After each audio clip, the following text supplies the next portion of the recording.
Nice. I'm here with Colin from Accent UK. Colin, how are you enjoying the day? Hi Bernice, it's been fantastic so far, really enjoying it. First time we've come to this particular London show, it was the first time it's been held. But it seems to be great, ticking all the boxes, lots of fans coming in to see Stan Lee, and thankfully those fans have been interested in comics, or looked at independent comics as well, not just Marvel or DC stuff. So enjoying it so far. Great. And are you going to go listen to Stan Lee talk later on, do you think? I would love to, but probably not, because being an independent publisher, we're sort of behind the table. For us, it's sort of meeting our own fans and meeting new creators. So probably not. But I was lucky enough to get my photograph with him earlier. Oh wow! So I'm still a fanboy at heart. Oh, that's awesome. It was, and he shook my hand as well.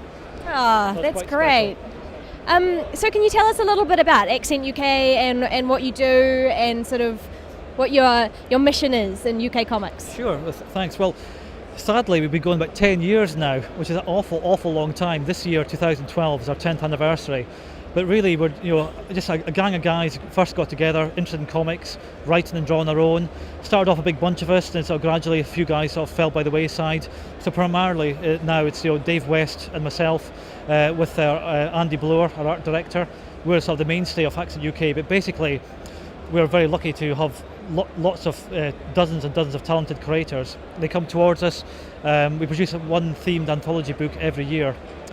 We've done zombies, robots, western, that sort of thing, pirates, and we encourage these new emerging artists and writers to tell a short story based around that theme. Tell a pirate story in 6 pages, which it's a lot harder than it sounds. But we end up with a lovely collection of stories. Some are classical, some are dramatic, some are horror, some are superheroes as well. But they all come together in nice books, and we started off very small. Our very first books I can show you.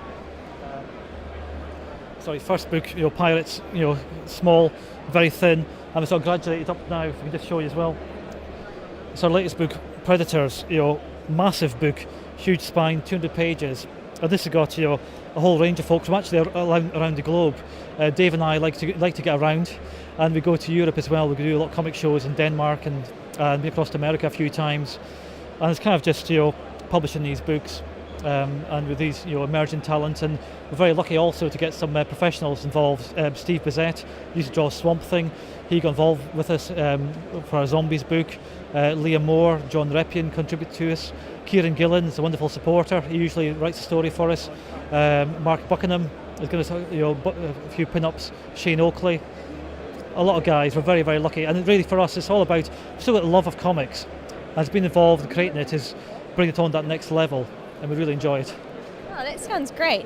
What have you got coming up? Is there anything new on the schedule that we can look forward to? Yeah, well, the Zombies book we did a few years ago was really, really, awesome. We've got Steve Bissett to do the cover, a lot of other contributors that sold out. And because it's so popular, we've decided not to be shy. Let's go back and do another one. Okay. So we thought for ages for a title for this book, because what do you call a Zombies book when you've already called the first one Zombies? So racking our brains. It's called Zombies 2. Oh, nice. Well, zombies are so hot right now. They are. So that will be available in May. It's available to order now through your comic stores and previews and Diamond distributors, and be hitting the stores about May. That's the next book. But we've got a few other projects in the pipeline, some of which are very exciting. And do you ever release any of your stuff digitally? We just started to in the last 6 months through Lush Comics. An American digital provider. We met him in the States last year, and the Zombies book I've mentioned, which is sold out with a wonderful Steve Bissett cover and lots of wonderful things, that's downloadable from lush.com, Lush, available there for, I'm not sure, a very small fee, about 99 cents or something. Fantastic. Okay, well thanks very much for talking to us, and good luck with the rest of the convention, and I'm sure that we will see you around. Well, thanks so much, Bernice. Fantastic. And, best of luck to you guys, Liberation, Frequency, we love you. Oh, fantastic. Cheers. Okay, I'm here with Steve White. Hi. Hi Steve, from Clint Magazine. That's right, yeah. How's the show going for you? It's been really good. It's obviously it's the first time this particular show's been here. I mean, I've been to the XL for MCM before, but this is kind of something different.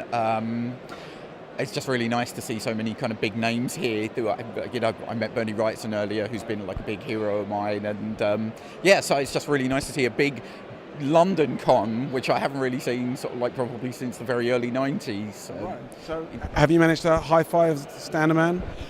I have met him before, so I was just, it's always like one of those ones that I think, he's probably so sick and tired of meeting 8 million people, but it would be great to see him, and, but I'm not sure, he seems to have a pretty big queue of people over there for him, so, I'll, maybe if I see him in the bar later, I'll buy him a drink. So Clint is just past its first year, roughly, issue 14. Mm-hmm. How's it going? How's the future looking for Clint? It's actually been evolving at a fairly prodigious rate from the magazine that we anticipated when we first launched it to what it is now, how it's suddenly become popular on both sides of the Atlantic, which we never really anticipated.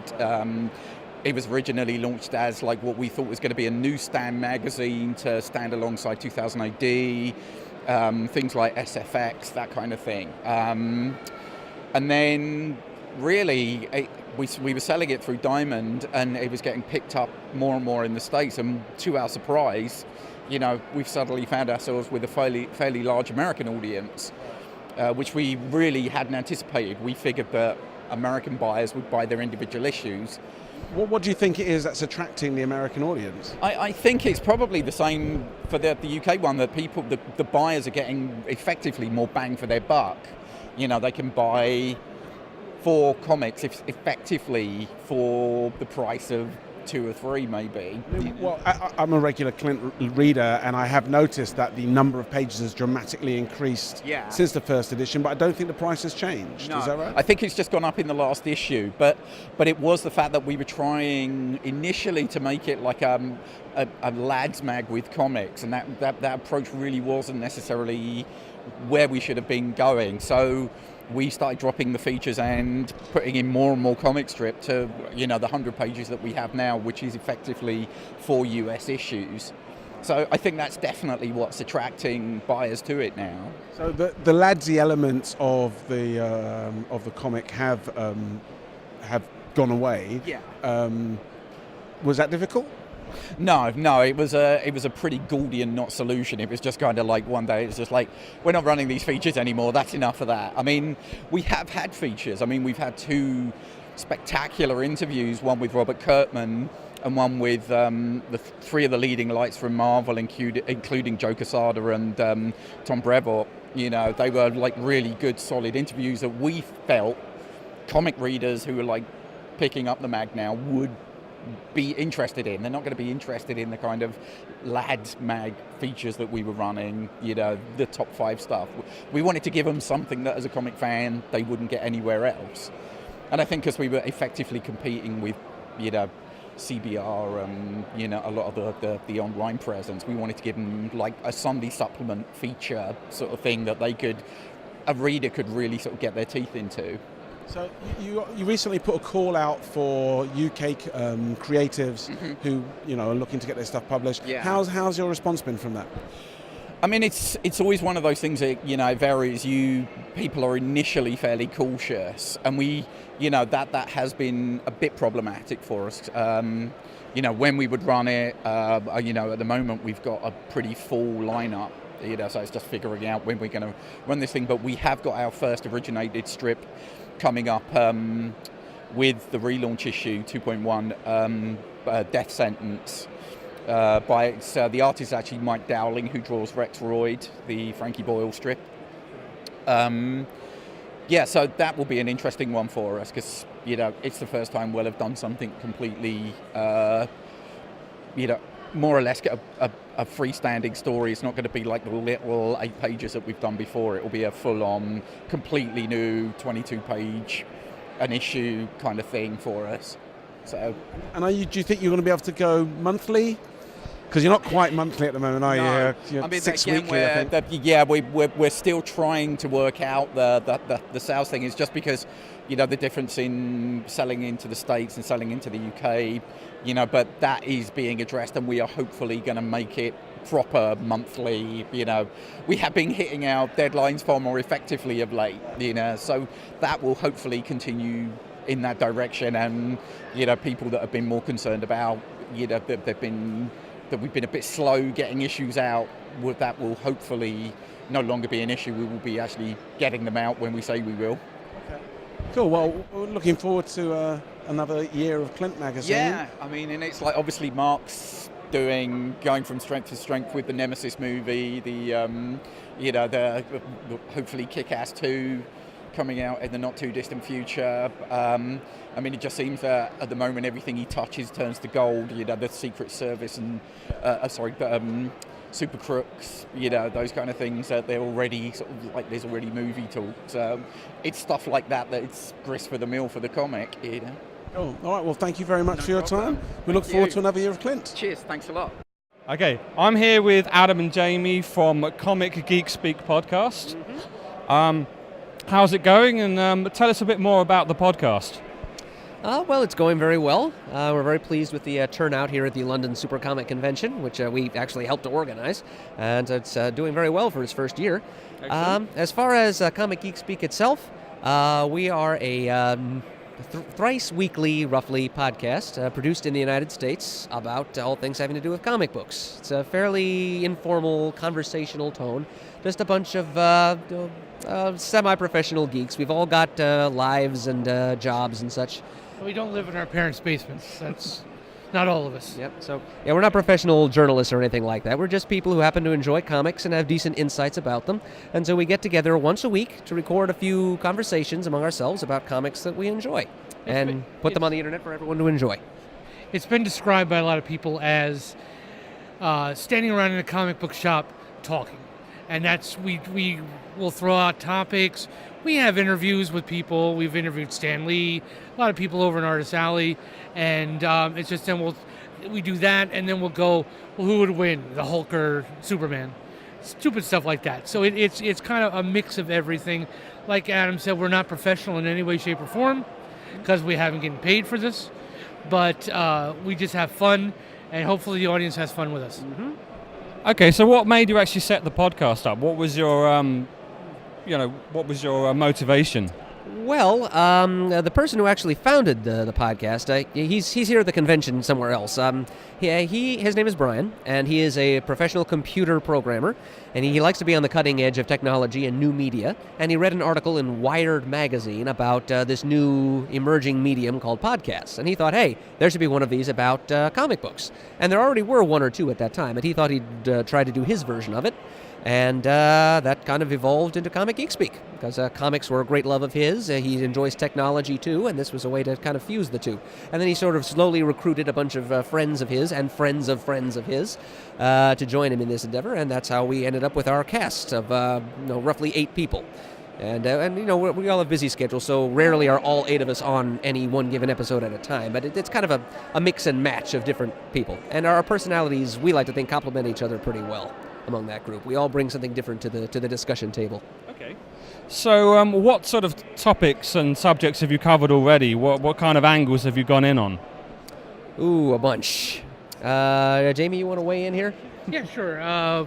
We did an entire month-long review of all the new DC 52 books, read all 52 of them.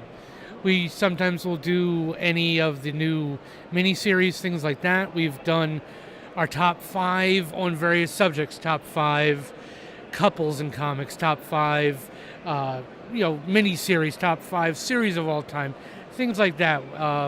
Reviews? We've done movie reviews. We just did one on the new Ghost Rider movie, Spirits of Vengeance, which I haven't listened to it, but it sounds like everybody thought it was crap. Yeah, we didn't have very many nice things to say about it, I'm afraid. But so that's kind of it. No, I don't think there's any redeeming features to that film, even though if it is done by the creators of Crank, I believe. But I mean, I thought the first film was bad. But anyway, moving on from that. So I think from what you're saying, do you keep on the cutting edge, of all new comics and publications out there? As much as we can, as much as our time and budgets allow. We also do quite a bit with older comics too. In fact, that's where I think many of our affections lie. Much as we like newer comics, we tend to gravitate towards some of the older things. So we do spotlight episodes frequently, talking about older comics, and as much as we can, we deal with new things too. And we do episodes dealing with recent news in the industry, things like that. Okay. So we've got one foot in the present, one foot in the past, you might say. So what are your specialist areas? I wrote my master's thesis, which is an advanced degree in the States, on Master of Arts, on the Crisis on Infinite Earths maxi series by Marv Wolfman and London Super Comic Con guest George Perez. So that's kind of my area of specialty. I also I'm the comics trivia guy right now, because occasionally we do have trivia segments on the show where people send in questions to try and stump us, and most of which are directed to me, and so it tests my memory. Have you ever been stumped? What question completely took you out, flummoxed you, took you down? Well, does the name NFL Super Pro mean anything to you? Is that a football thing?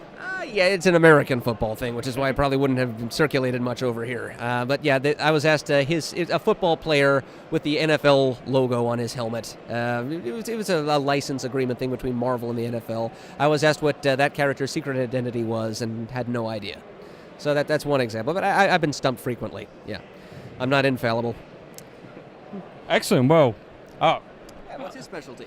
My specialty is I've been told I represent the old guys, the over 40 set who's read comics back in the 70s, and I just have that. I'm their link to from the old comics to the new comic. You're like a human bridge. Yes, I am. I'm wide enough and big enough to be a bridge, also a lot of people call me the heart of the show. And when I get passionate about something, I'm passionate about it. And you beat fast. Yes. Yeah. So that's kind of what I am.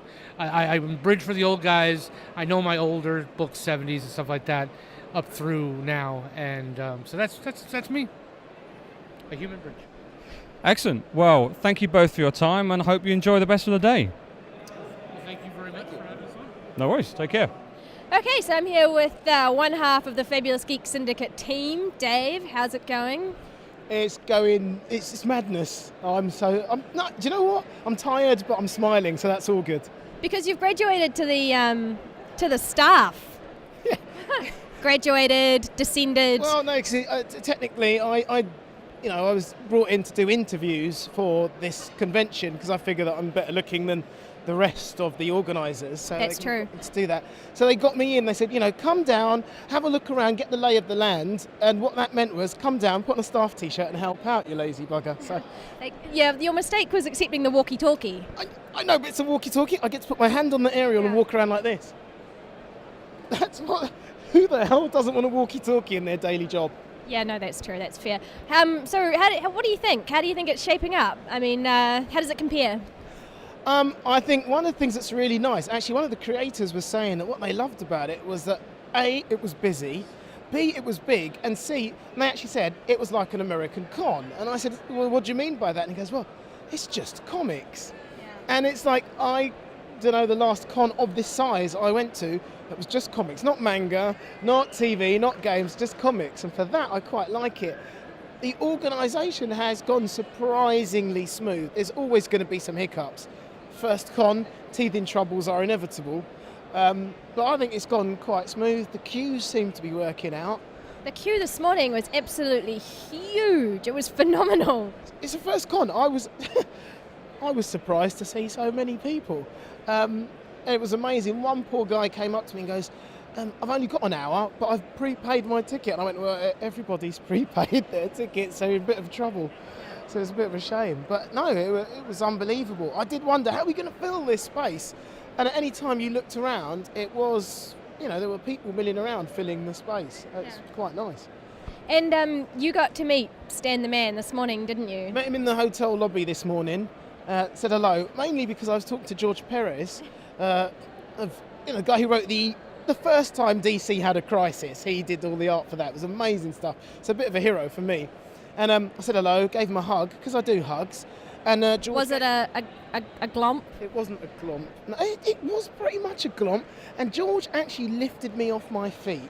Wow. And which was great. Would you say swept you off your feet even? We could go that far. Yeah, I would like to hint at a bromance, but I don't want to speak for George. No, but And then Stan came by, so I was like, oh, hi, and we all got involved in a chat, and I'm like, hey, life's good, really. It doesn't get much better than that, does it? Yeah, well, that was until Catwoman walked by. There are quite a few pairs of very tight vinyl pants at this convention. I'll say that. I'm gonna. That information's going vertical. Problem? It's good that information's gone vertical, and I'd like to take it horizontal. That really is going in a way I didn't mean it to. And shit got weird. How long did that take? Was that like 3 minutes for things to get weird? Yeah, that's longer than usual. Yeah, that's true. Oh, good stuff. 3 minutes 39. Okay, cool. We did well. Yeah.